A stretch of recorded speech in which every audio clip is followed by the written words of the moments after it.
to add into their list the most wicked forces of this world are ever in business of indoctrinating, of adding new members into their norms. And so if they find you outside a system, I'm receiving a question here, and this guy anasema I'm a TikToker, and of late as I've been scrolling through TikTok, I've realized the revolution that's happening. People are claiming that the Bible is an evil book, and some are banning it. Some are claiming that it was a colonization tool and was heavily used during the colonization times to pacify the Africans.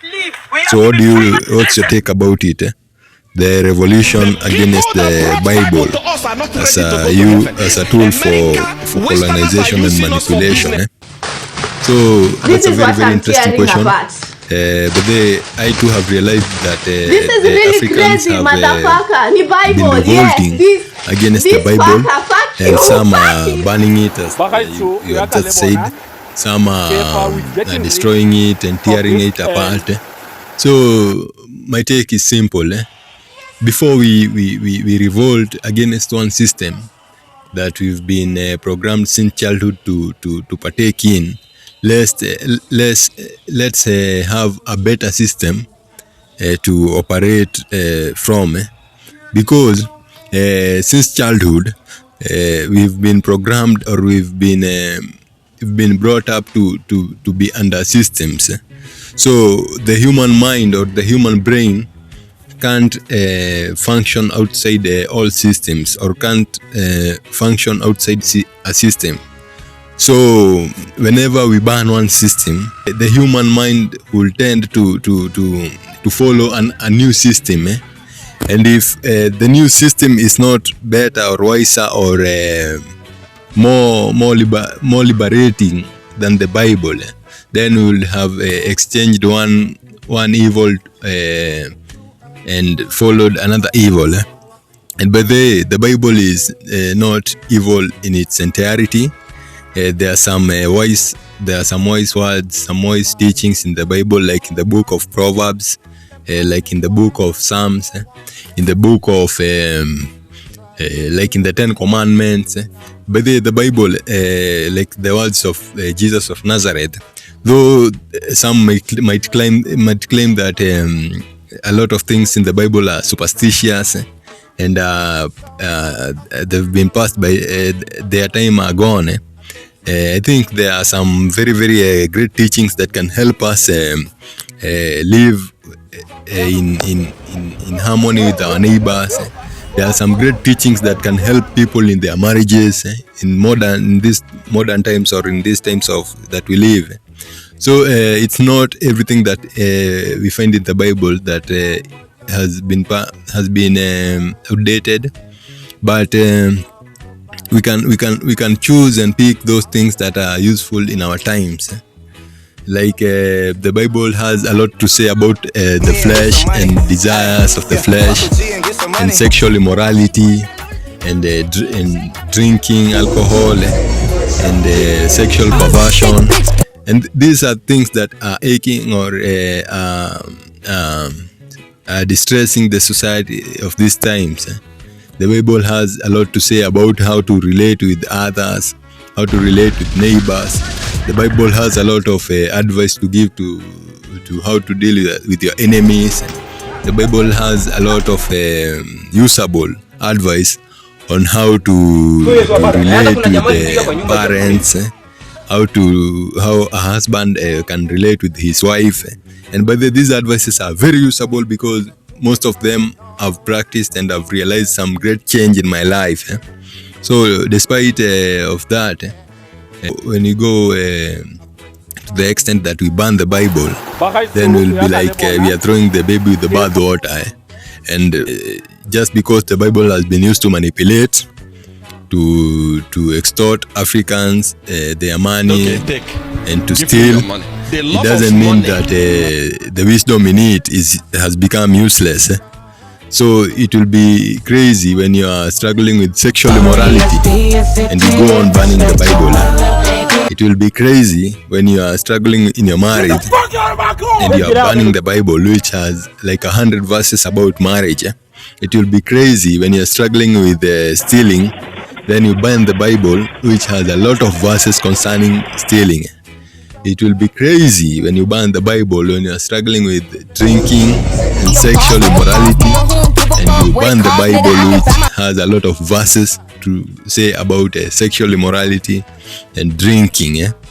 So when if we have to ban the Bible, then let's have a wiser system that we will follow, or that we will live by, because our minds since childhood we've been programmed to be under systems, and by that there are very, very many forces targeting the brains that are claiming to be freeing themselves from these religious systems.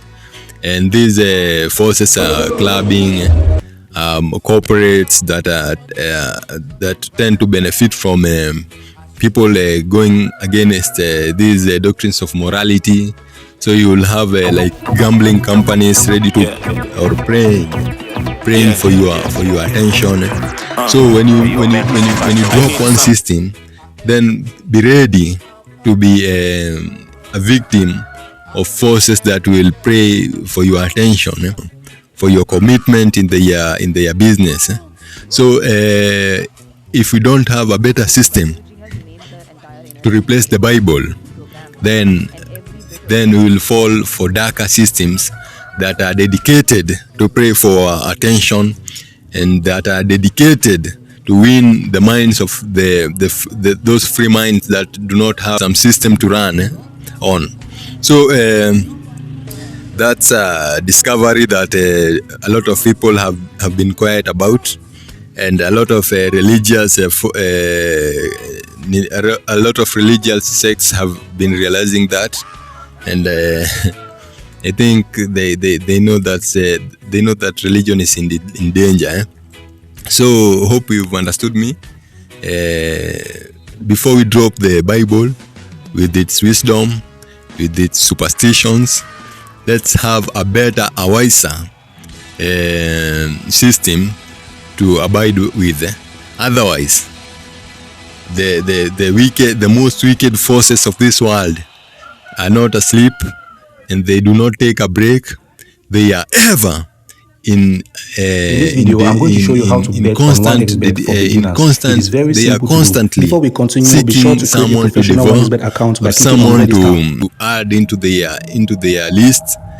The most wicked forces of this world are ever in business of indoctrinating, of adding new members into their norms. And so if they find you outside a system, then they'll realize that you can be one of them. They realize an opportunity of indoctrination, of indoctrinating into their norms. So don't lose religion and follow the partying system. Don't lose religion and follow these cultic systems. Don't lose religion and follow these propaganda machines. Don't lose religion and follow these partying and drinking groups. So when you lose religion, make sure you follow a wiser, a well-established, mature system that will grow you into your upliftment and not degrade you into a drunkard, degrade you into a sexual perverted individual. Don't lose religion and fall for the partying business industry. Don't lose religion and fall for this wicked music industry. Don't lose religion and fall for anything that will be at your disposal, because your mind will ultimately or at the end fall for something. Will at the end fall for some sort of system make sure that that system that you follow after religion is wiser, it's better, it's uplifting than religion, than whatever the Bible has to offer. So until next time, meditation is the channel. Please like, share, and subscribe. I'm out.